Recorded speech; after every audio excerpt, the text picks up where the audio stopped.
Why do some people have some terrible side effects on a carnivore diet? You just have to troubleshoot these areas where your body is still screaming at you. It's not a one size fits all. Your body can go from this quiet whisper to, when things start to go a little bit awry, to screaming at us. She is Frankie, a renowned nutritionist, the creator of the Kitchen Detox, and a guest speaker on the 5 Minute Body Carnivore Club. Are plants trying to kill us or not? Well, Anthony Chafee talks about plants are trying to kill us. There is a huge amount of truth to that. But if you are able to optimize sleep with a tiny amount of plant food being reintroduced, absolutely amazing. Honestly, an incredible episode. But before we begin, I just want to say a big thank you because we have passed 30,000 subscribers on this channel, and it's because of you. As we grow, we're getting more amazing carnivore experts, and I've got some very exciting plans for 2023. Okay, let's get right into this episode. So I did a poll on my YouTube and on the 5 Minute Body Club asking people what are they struggling with on carnivore. And there were so many questions. I wanted to go through 10 of the top questions. Hopefully we can cover all of them, but I wanted to pick them out randomly as well, just to be fair to everybody. So can we get started on the first question? Of course, far away. So the first question is, I have really bad leg cramps, especially when I'm just starting carnivore. So leg cramps, what can we do about it? And why do we have leg cramps? So this is a really common one. I see this a lot as well in my practice, that people initiate carnivore and then they get some cramping, muscle aches, a few headaches, and this usually stems from an electrolyte imbalance. We have to remember that we have a kind of store of these carbohydrates we've been eating for quite a long time. And then when we deplete our carbohydrate stores, we tend to deplete the water that we've been storing. So for every gram of carbohydrate that we consume, we hold about 3 times that amount of water. When obviously we let that go, we let go of the water, and in turn, we let go of those precious minerals. I think people sometimes underestimate how quickly that electrolyte imbalance can happen, and kind of sodium, potassium, magnesium get a little bit out of whack, and they're really vital, and they can be really nasty. Often people will feel those cramps at night, like lots of things. If we're feeling unwell, it's kind of heightened at nighttime. Having an electrolyte supplement through the day, just daily, can often really help that. Of course, it's good to kind of source those correctly. Elementi are great. Yes, I've heard of Element. Yes, they're amazing. And the main question I know that people are going to ask, how many packets of electrolytes of Element do you need? And if you don't use Element or those electrolyte packs and you just supplement with like Redmond's real salt or some good quality salt, how much should we be having every day? The beauty of carnivore is just that we become so in tune with our bodies, and that does take some time. But salting our food to taste, just using your tongue as the best indicator, is great. I think that is always the most natural and effective way to start. And some people find that, as long as you're using a good quality salt, Redmond's real salt is fantastic, or just a good quality salt, Himalayan, sea salt, then that can be enough sometimes to just keep those cramps at bay and keep minerals balanced. If you're having exogenous electrolytes, just have the 1 sachet a day. You could break that into 2 halves, sort of half the sachet in the morning and half in the afternoon. Okay. Random next question. This one is good. Experiencing painful bloating and indigestion on carnivore. I experience this as well. How can we deal? Okay, first of all, why do we experience bloating on carnivore? Because you'd think that you wouldn't have any bloating just eating meat. And how do we deal with it? So it depends how regularly you've been consuming meats before. Your body gets very used to not having to digest meat and fat. So when it suddenly has to do it on such, you're going from a lot of plant foods to suddenly lots of meat and fat. It's quite a shock, and the body needs to have time to remember how to do that. There's suddenly quite a lot of pressure on your biliary system and your gallbladder and your pancreas. If your gallbladder hasn't needed to, produce a normal quantity of bile because you've not had the fat coming in, needs some time to remember how to do that. And some people need the addition of some bile salts to help. Keeping hydrated between meals is really important. That's another habit that we've created throughout all time. We'll sit down and have a glass of water with our meal. And when you glug down a load of fluid with your food, it's like you're diluting those precious stomach acids and you can create bloating. So there are little tweaks that you can make that make massive, massive differences. Sometimes it's just time and eating smaller portions and letting your body adjust to this mechanism. I definitely found that the smaller portion, so not having these, 1 or 2 massive meals, but having 4 meals a day and not fasting. Some people will leap into carnivore and it's fantastic. You see people's drive because they know it's such a healing thing and there's so many things that can be achieved. But when you get the flip side and something's not quite working, people lose heart very, very quickly. But what I see is that they go in all guns blazing, go to sort of the extremes of carnivore along with maybe some fasting, OMAD. That is it's a sudden real stressor on the body, and it's just not necessary. Well, I wish I met you a year ago and you would have saved me so much pain. So that was, Oh. because I did all these mistakes that all of our members are saying. Okay, random question. Let me just see. Number 3, post-menopause, hot flushes and night sweats, even if they're on carnivore. Have you seen that with a lot of your clients? Yeah, and menopause is an area that is not spoken about enough. You can see people sail through menopause sometimes because of the way they have treated their body in the lead up to menopause. If you have had a 40 years of high processed, high sugar, high carb diet and have been fairly sedentary, then you're going to have a really hard time, even if you're carnivore. You've got the change in diet, which is an extreme thing for your body to be going through, as well as this extreme shift in your hormones.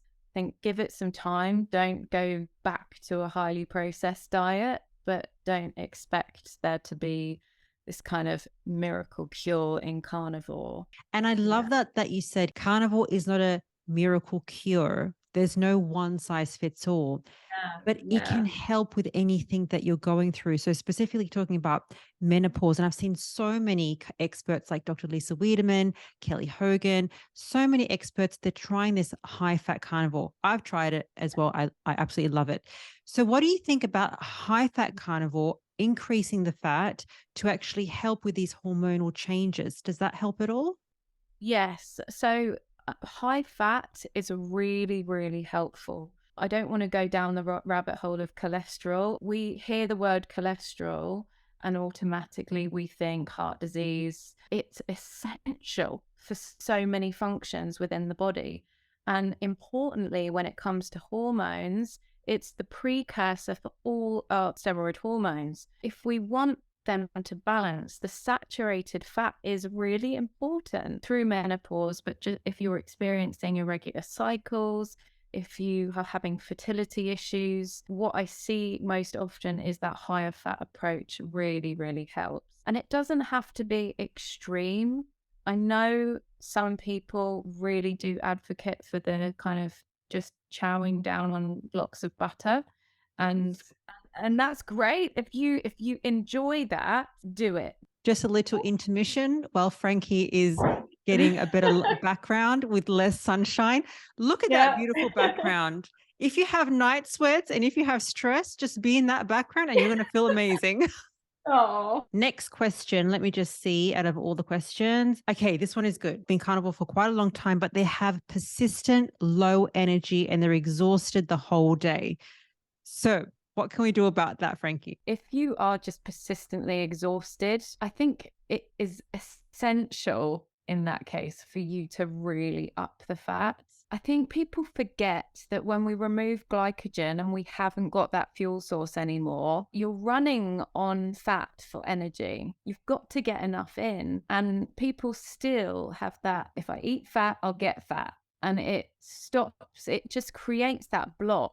And they forget that, that is what's going to be driving their energy, keeping energy levels stable. Even if you've had a more active day mentally, you're going to require more energy. And certainly if you've got a lot of healing to do, your body is going to prioritize that healing. Sometimes that really does take quite a lot of fat. And if you get to these points where you're thinking, oh my goodness, I'm so fatigued, I don't have enough energy to just do normal daily activities, then it's time to just really address the amount of fat that you're getting in. I think a lot of people are so confused around when they hear people say, increase the protein, lower the protein, up the fat, lower the fat.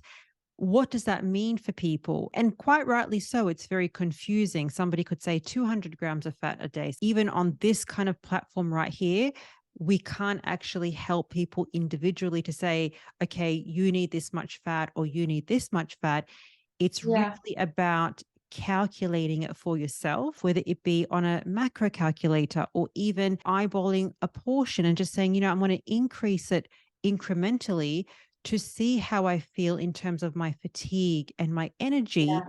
but also at the same time, track your weight and your measurements because it's kind of a balance as well. Some people, they want to improve their fatigue and their energy and they just increase the fat and they think, yeah, I feel great. But hang on the other side, I'm putting on so much weight. We have this number in our head that we want to see on the scale, or, how we want to feel in our clothes, and that's perfectly normal. But sometimes our body has a totally different idea of what a healthy weight is. It's really, really hard, and it's a really disciplined process to go through of letting go of that idea, and it's what we're teaching our daughters. It's just stop looking at the magazine covers and these women all over social media who look like they've got six-pack abs. And, you've even got older women out there who look absolutely incredible, ripped to shreds. And naturally, as women, we can be envious of those girls achieving that. But you have to be able to weigh this sensibly. Always prioritize health first and just be really comfortable with allowing your body to find its natural body weight. And whether that is a few pounds more than you hoped it would be, but your period cycles are regular, you've got more energy, you're sleeping well, you're pooping well, you're, if all of these things are in alignment, but you are 3 or 4 pounds heavier than you would have liked, so be it, in my view. That's exactly, Frankie, what I love about you. And by the way, that's what we're also going to talk about on our monthly meeting. So Frankie's going to join us once a month on our membership group. I'll leave the link down below, but we're going to talk about all of these things, all of these individual questions that you have. She's going to spend 1 hour with us once a month, and you can ask all of your questions because that's what I love about you. It's not just about, let me get the body that I want right now. It's about what's the longer term plan? What's the longer term healing? I think that is so important, having platforms and communities where you can access a more bespoke treatment plan, because carnivore is a treatment plan in this, in this age when we've come on 300-400 years from how this just naturally was for people. Our bodies have gone through so much. Look at carnivore as a medicine. The prescription for you is not going to be the same as your neighbor or your friend. You have to consider where the root cause of your symptoms is coming from.